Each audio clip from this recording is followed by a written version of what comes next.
तो आज महाकुंभ से महागाथा लिखी जानी है और लगातार न्यूज वन इंडिया की टीम ग्राउंड पर है, संगम की नगरी में है।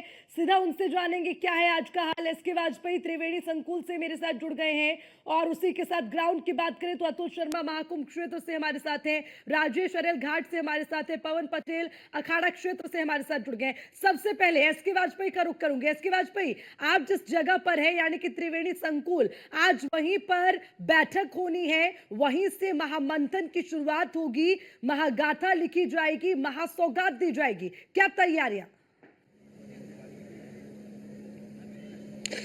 बिल्कुल निश्चित तौर पर, क्योंकि अगर हम देखें तो यहाँ जिस तरीके से व्यवस्थाएं की गई हैं, कहीं ना कहीं ये व्यवस्थाएं बिल्कुल उस तरीके से हैं जैसे कि लखनऊ में विधानसभा है और लखनऊ में सर्किट हाउस है और उसी कुछ तरीके से की कैबिनेट बैठक भी यहाँ होगी।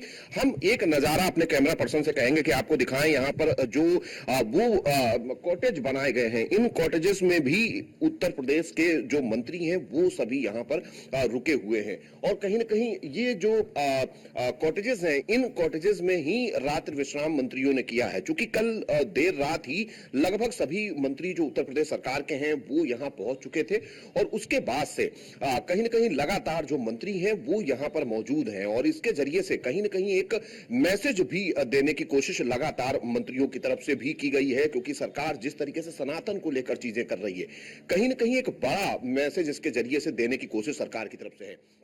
हालांकि अब से थोड़ी देर बाद यहां पर कैबिनेट की बैठक होगी। कैबिनेट बैठक के बाद प्रेस ब्रीफिंग है, दोपहर 1:30 बजे का समय। यहां से थोड़ी दूर पर ही प्रेस कॉन्फ्रेंस के लिए जगह निर्धारित की गई है जहां पर प्रेस कॉन्फ्रेंस होगी और उस प्रेस कॉन्फ्रेंस में जानकारी दी जाएगी कि कौन कौन से ऐसे फैसले हैं जो कि इस कैबिनेट बैठक में, जो कि संगम नगरी प्रयागराज में हो रही है, इसमें लिए गए हैं। तो इन विषयों को लेकर कहीं ना कहीं चर्चा होगी और कहीं ना कहीं इस चर्चा के जरिए ये बताने की कोशिश होगी कि सरकार कितना डिवोटेड है खासतौर पर सनातन के लिए। सनातन को किस तरीके से आगे बढ़ाया जाए, कैसे उनसे जुड़े हुए जो स्थल हैं, चाहे वो रामनगरी अयोध्या हो या उसके अलावा कृष्ण की नगरी मथुरा हो, या अगर हम बात करें संगम नगरी प्रयागराज की, तो यहां पर भी किस तरीके से चीजें आगे बढ़ाई जाएं। उन बहुत सारे विषयों को लेकर कहीं ना कहीं इस कैबिनेट बैठक में चीजें होती हुई दिखाई देंगी।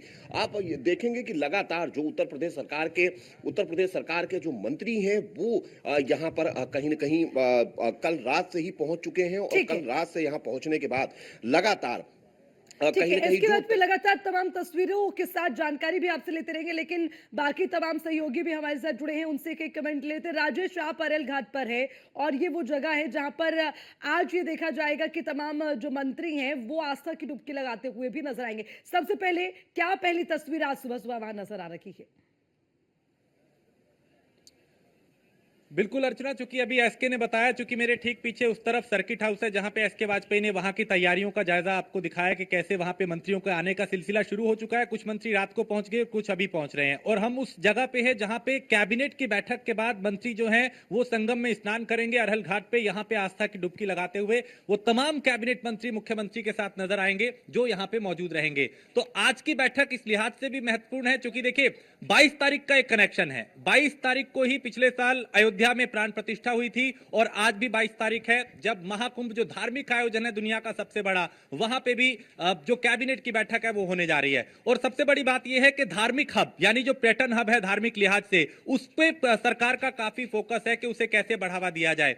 चाहे वो अयोध्या की बात हो, चाहे वो काशी की बात हो, चाहे मथुरा की बात हो, अरब, प्रयागराज, वाराणसी और इसके आसपास के एक क्षेत्र को जोड़ के एक तीर्थ क्षेत्र जो है वो बनाने की कवायद तेज हो रही है ताकि एक पर्यटन हब जो है वो बनाया जा सके और इकोनॉमी के लिहाज से भी, अर्थव्यवस्था के लिहाज से भी वो चीजें उत्तर प्रदेश के लिए बेहतर हो सके। तो आज की कैबिनेट पे नजर है। अब से कुछ देर में चूंकि कैबिनेट की जो बैठक है वो शुरू होगी, तैयारियां पूरी है, सुरक्षा के पुख्ता इंतजाम है, मंत्रियों के आने का सिलसिला शुरू हो चुका है, प्रशासन भी अलर्ट है, घाट पे भी पूरी तरह से व्यवस्था चाक चौबंद है, साफ सफाई का विशेष ध्यान रखा गया है और बैठक के बाद तमाम कैबिनेट मंत्री यहां पे आस्था की डुबकी लगाते हुए नजर आएंगे। बिल्कुल, अर्चना, और सभी को उसका इंतजार है। अतुल शर्मा महाकुंभ क्षेत्र से हमारे साथ है। अतुल, आज इसी महाकुंभ में योगी सरकार पहुंचने वाली है, जरा बताइए किस तरह की तैयारियां हैं व्यवस्था के लिहाज से और जो मूवमेंट आज रहेगी उसको लेकर क्या तैयारी?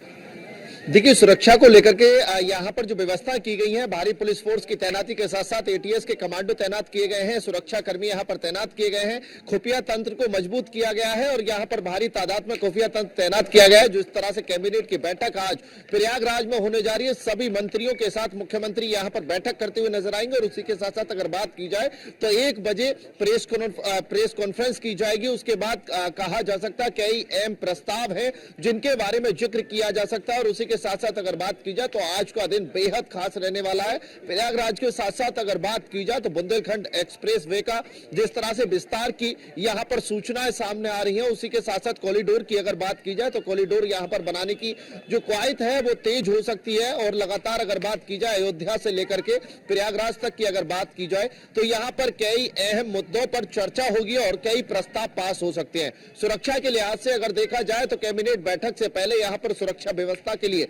विशेष तैयारियां की गई हैं। साथ साथ अगर बात की जाए आईटीबीपी और सीआरपीएफ के जवानों को यहां पर सुरक्षा में खास तौर पर तैनात किया जाएगा, उन कमांडोज को तैनात किया जाएगा जो सुरक्षा का जिम्मेदारी अपने कंधों पर उठाएंगे। सभी रोडों को डाइवर्जन किया गया है जिसके चलते जो मंत्री हैं, जो बीबीआईपी हैं, उनके लिए यहाँ पर ट्रांसपोर्टेशन में दिक्कत ना हो। आम व्यक्तियों के लिए अगर बात की जाए, आम श्रद्धालुओं के लिए अगर बात की जाए, उनके लिए रोड डाइवर्ट करके सिंगल वे तैयार किए गए हैं। कई ऐसे पुल हैं जिनको यहाँ पर बंद किया गया है, जिन पर 4 पहिया वाहन को बंद किया। ठीक है, पवन